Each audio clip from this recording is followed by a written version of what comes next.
بسم اللہ والصلاۃ والسلام علی رسول اللہ۔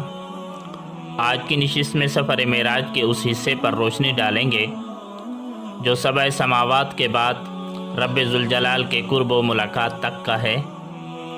سرور دو عالم صلی اللہ علیہ وسلم جب ساتوں آسمانوں سے ہوتے ہوئے سدرۃ المنتہا تک پہنچے، جو ساتوں آسمانوں سے اوپر ایک بیری کا درخت ہے۔ زمین سے جو چیز اوپر جاتی ہے وہ سدرۃ المنتہا پر جا کر رک جاتی ہے اور پھر اوپر اٹھائی جاتی ہے، اور ملائے اعلیٰ سے جو چیز اترتی ہے وہ سدرۃ المنتہا پر آ کر ٹھہر جاتی ہے، پھر نیچے اترتی ہے۔ گویا یہ درخت نزول و عروج کا مقام اتصال ہے، اس لیے اس کا نام سدرۃ المنتہا ہے، یعنی ایک انتہا کی بیری کا درخت جس کا پھل یعنی بیر حجر کی ٹھلیا کے برابر ہے اور جس کے پتے ہاتھی کے کان کی طرح چوڑے ہیں۔ یہ وہ مقام ہے کہ جس سے آگے نبی اکرم صلی اللہ علیہ وسلم کے علاوہ نہ جبرائیل علیہ السلام اور نہ دوسرے ملائکہ کا گزر ہوا اور نہ کسی نبی مرسل کا۔ محدثین کہتے ہیں کہ یہ مقام اس درخت کی شکل میں دراصل ایمان اور اس کے حکم کی حقیقت کو مشکل و مصور ظاہر کرتا ہے، اس لیے کہ ایمان نیت صالح اور عمل صالح کا جامع ہے۔ پس درخت پھل کے ذائقہ، اپنی خوشبو اور اپنے سایہ ہر سے صفات کے لحاظ سے حقیقت ایمان کا مظہر ہے، یعنی اس درخت کے پھل کا لذیذ ذائقہ نیت صالح کا مظہر ہے، اور عمدہ خوشبو قول صالح اور راحت بخش سایہ عمل صالح کا مظہر ہے۔ اور اس لیے نبی اکرم صلی اللہ علیہ وسلم نے ایمان کی تشبیہ شجر کے ساتھ دی ہے۔ ارشاد مبارک ہے الایمان بضع و سبعون شعبہ۔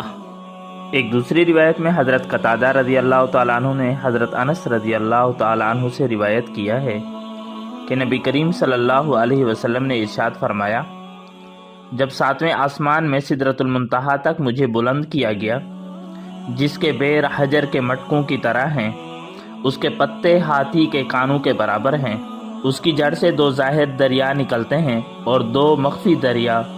میں نے پوچھا اے جبرائیل یہ کیا ہے؟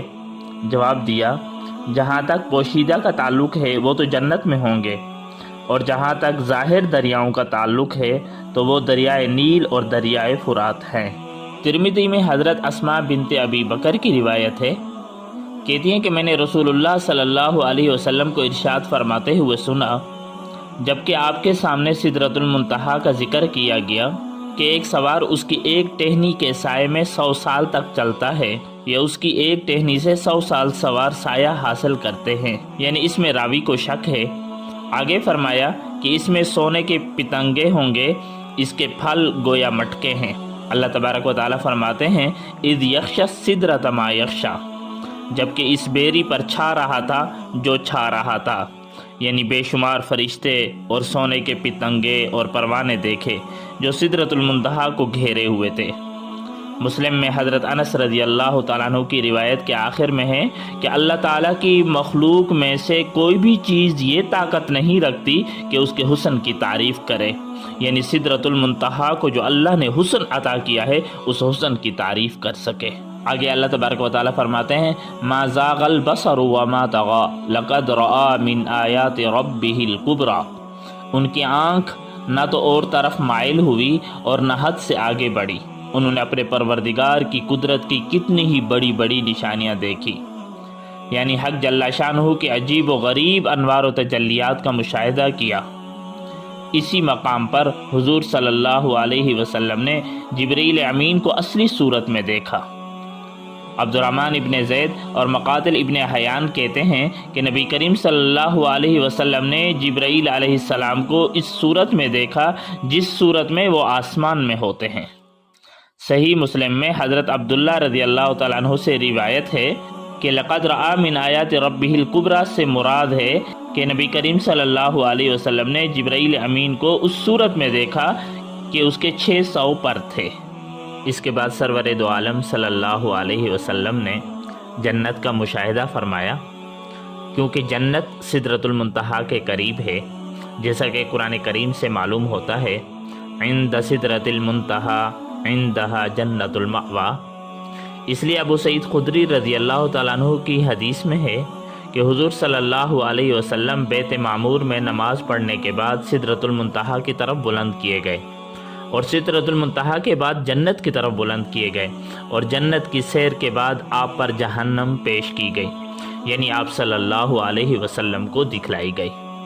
اور صحیحین میں حضرت ابو ذر غفاری رضی اللہ تعالیٰ عنہ کی روایت میں ہے کہ حضور صلی اللہ علیہ وسلم نے فرمایا کہ میں سدرۃ المنتہا پر پہنچا، جہاں عجیب و غریب الوان اور رنگتیں دیکھیں، مجھے معلوم نہیں کہ وہ کیا تھیں۔ پھر میں جنت میں داخل کیا گیا تو اس کے گنبد موتیوں کے تھے اور مٹی اس کی مشک کی تھی۔ جنت کے مناظر میں دیکھا کہ کچھ لوگ ہیں جنہوں نے کھیتی کی، ان کی کھیتی اسی وقت پک کر تیار ہو گئی اور وہ اس کو کاٹتے ہیں، دوبارہ ان کی کھیتی پھر بڑی ہو جاتی ہے۔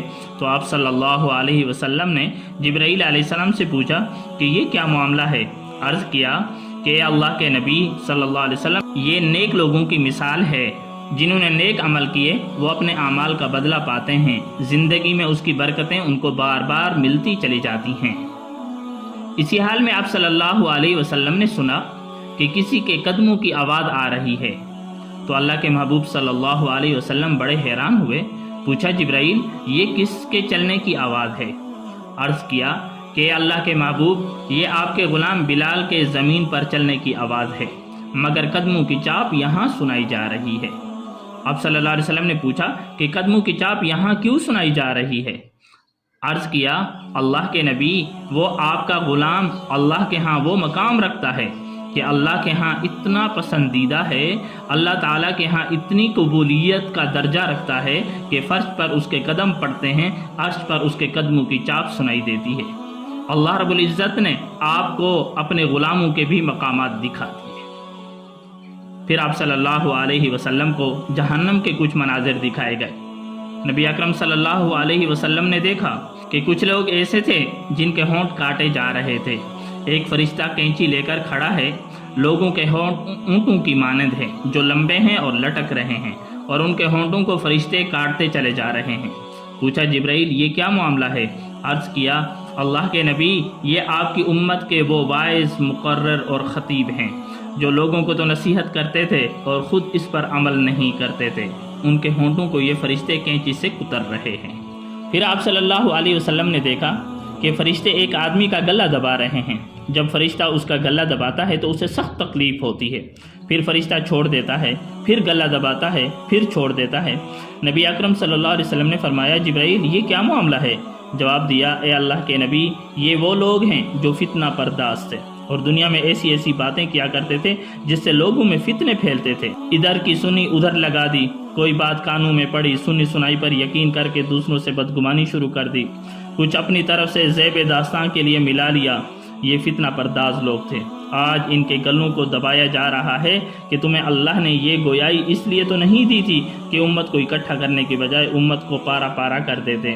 ان کے ساتھ اللہ رب العزت نے یہ معاملہ فرمایا۔ پھر نبی اکرم صلی اللہ علیہ وسلم نے دیکھا کہ کچھ لوگ ہیں جن کا دھڑ تو انسانوں کی مانند ہے مگر ان کا چہرہ سور کی مانند۔ حیران ہو کر پوچھنے لگے جبرائیل امین یہ کیا معاملہ ہے؟ عرض کیا اے اللہ کے نبی، یہ جھوٹی باتوں کی گواہی دینے والے لوگ تھے۔ چنانچہ آج دنیا میں دیکھیے کہ انسان اپنے دوست کی دوستی کی خاطر ہاں میں ہاں ملا دیتا ہے، حالانکہ وہ غلط بیانی ہوتی ہے، وہ جھوٹی گواہی ہوتی ہے۔ قیامت کے دن اللہ تعالیٰ جھوٹی گواہی دینے والوں کو سور کی شکل میں تبدیل فرما دیں گے، تب پتہ چلے گا کہ ہم نے جھوٹی گواہیاں کیسے دی تھیں۔ آگے نبی کریم صلی اللہ علیہ وسلم نے دیکھا کہ کچھ عورتیں کتوں کی مانند چیختی اور آوازیں نکالتی ہیں، نوحہ کرتی ہیں، بکھرے بال ہیں، برا حال ہے۔ نبی اکرم صلی اللہ علیہ وسلم نے پوچھا جبرائیل یہ کون ہیں؟ فرمایا اللہ کے محبوب صلی اللہ علیہ وسلم، یہ وہ عورتیں ہیں جو دنیا میں اپنے خاوند کے ساتھ زبان درازی کیا کرتی تھی، جو خاوندوں کو تخت جواب دیتی تھی، ذرا سی بات پر گویا اینٹ کا جواب پتھر سے دیتی تھی۔ یہ خاوند کی اطاعت کرنے کی بجائے اور ان کے ساتھ حسن سلوک کرنے کی بجائے ان کو جلی کٹی سناتی تھی۔ آج اللہ تعالیٰ نے یہ سزا دی کہ یہ کتوں کی مانند آوازیں نکال رہی ہیں۔